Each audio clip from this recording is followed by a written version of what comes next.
बिहार में उपचुनाव होने जा रहे हैं और सबकी नजर खास तौर पर विधानसभा सीट मोकाना पर है, क्योंकि वहां से बाहुबली नेता अनंत सिंह की पत्नी नीलम देवी तथा दूसरे बाहुबली नेता ललन सिंह की पत्नी सोनम देवी एक दूसरे के मुकाबले पर खड़ी हैं।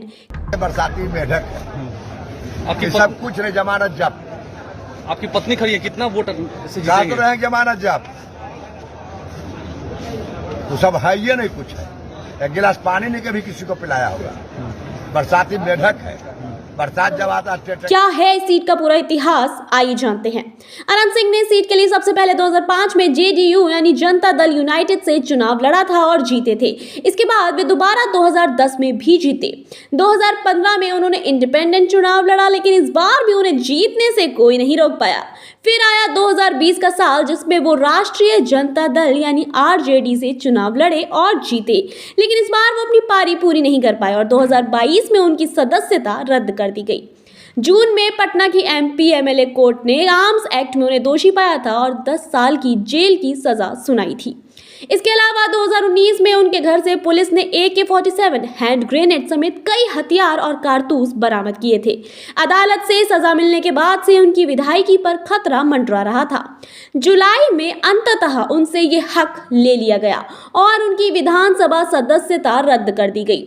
इसी कारण से अब इस सीट से उनकी पत्नी नीलम देवी राष्ट्रीय जनता दल के टिकट पर चुनाव लड़ रही हैं। जेल में बंद अनंत सिंह की पत्नी नीलम देवी रोड शो के जरिए नामांकन करने पहुंची थी और इस दौरान वे खुली जीप में सवार रहीं। उनके साथ सैकड़ों की संख्या में समर्थक नारेबाजी करते दिखे। वहीं दूसरी तरफ है सोनम देवी, जो कि दूसरे बाहुबली नेता ललन सिंह की पत्नी हैं।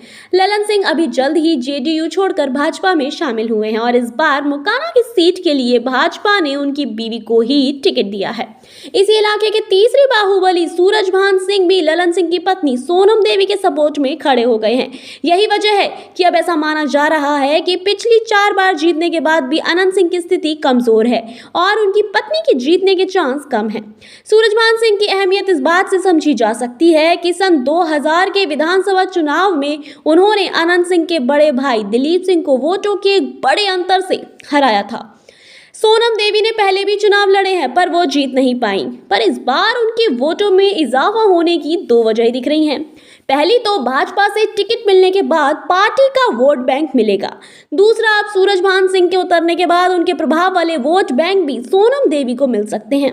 अब देखना यह है कि वोटिंग के दिन मतदाता दिवस पर मतदाता अपना कर्म किस पर दिखाते हैं। आपको बताते चलें कि बिहार का उपचुनाव 3 नवंबर को होने वाला है, जिसकी मतगणना 6 नवंबर को होगी। मोकामा वालों के लिए इस बार ये उपचुनाव खासा रोमांचक रहने वाला है, क्योंकि ये मात्र चुनाव नहीं अपितु 3 नामी बाहुबली नेताओं की जंग है।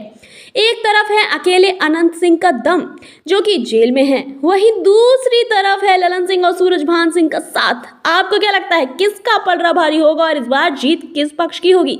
हमें कमेंट बॉक्स में लिखकर जरूर बताएं। साथ ही वीडियो को लाइक करना बिल्कुल ना भूलें।